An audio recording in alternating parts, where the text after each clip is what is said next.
Kapolsek Cinangka AKP Asep Iwan Kurniawan akan diperiksa Propam soal dugaan penolakan pendampingan terhadap bos rental mobil yang tewas ditembak di res area KM 45 Tol Tangerang Merak, Banten, Kamis, tanggal 2 Januari tahun 2025. Propam Polres Cilegon, Polda Banten kini sedang memeriksa Asep bersama sejumlah anggotanya. Pemeriksaan ini dilakukan untuk menindaklanjuti dugaan penolakan pendampingan terhadap korban penembakan yang terjadi di res area Tol Tangerang Merak di KM 45 arah Jakarta pada Kamis pagi.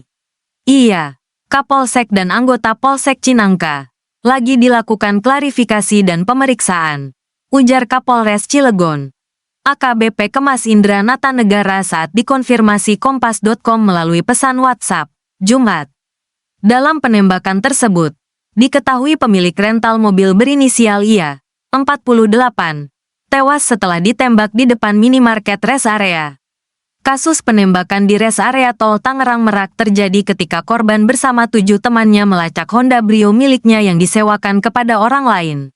Sebagaimana diketahui, pengusaha rental bernama Ilyas Abdurrahman, 48, tewas ditembak komplotan pelaku penggelapan mobil di res area KM 45 Tol Tangerang Merak, arah Jakarta pada Kamis pagi lalu.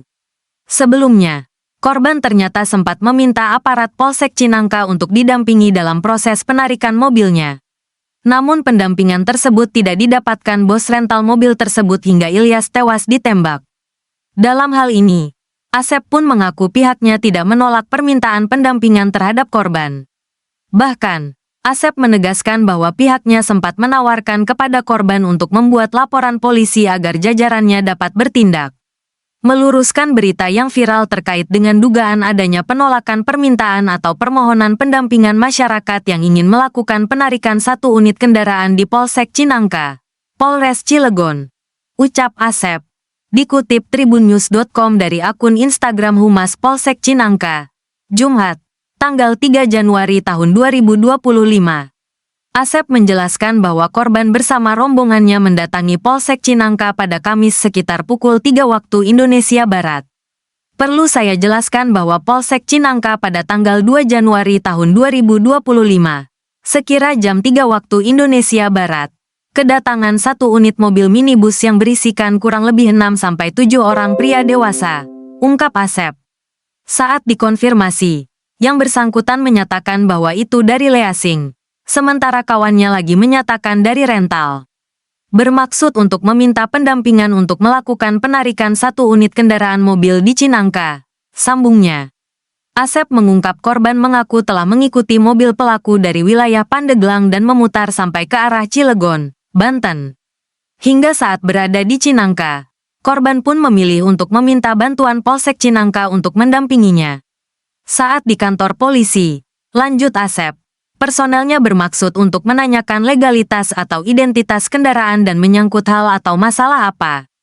Tetapi saat hal tersebut ditanyakan, lanjut Asep, korban dan rombongannya sedang terburu-buru sehingga tak sempat menunjukkan surat atau dokumen kelengkapan mobil yang hendak ditarik. Ketika itu ditanyakan, rupanya yang bersangkutan memburu waktu atau tergesa-gesa sehingga tidak sempat menunjukkan dokumen yang diminta oleh petugas. Terangnya, menurut Asep, keterangan dan dokumen pelengkap kendaraan korban dibutuhkan sebagai dasar tindakan kepolisian agar menghindari dan meminimalisir pelanggaran hukum. Tidak ada sedikit pun maksud untuk melakukan penolakan terhadap permintaan atau permohonan dari siapapun yang meminta pendampingan. Namun kami juga tidak mau melanggar aturan atau melanggar hukum karena ini berkenaan dengan upaya paksa.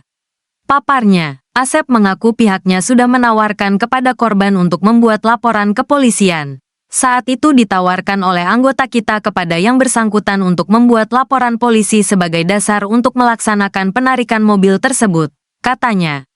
Namun demikian saat itu yang bersangkutan tergesa-gesa sehingga akhirnya lanjut keluar lagi dari Polsek Cinangka untuk melanjutkan perjalanan. Lanjutnya, Asep pun kembali menegaskan bahwa pihaknya tidak bermaksud menolak permintaan pendampingan dari korban. Tidak ada penolakan permohonan pendampingan dari yang bersangkutan, ucapnya.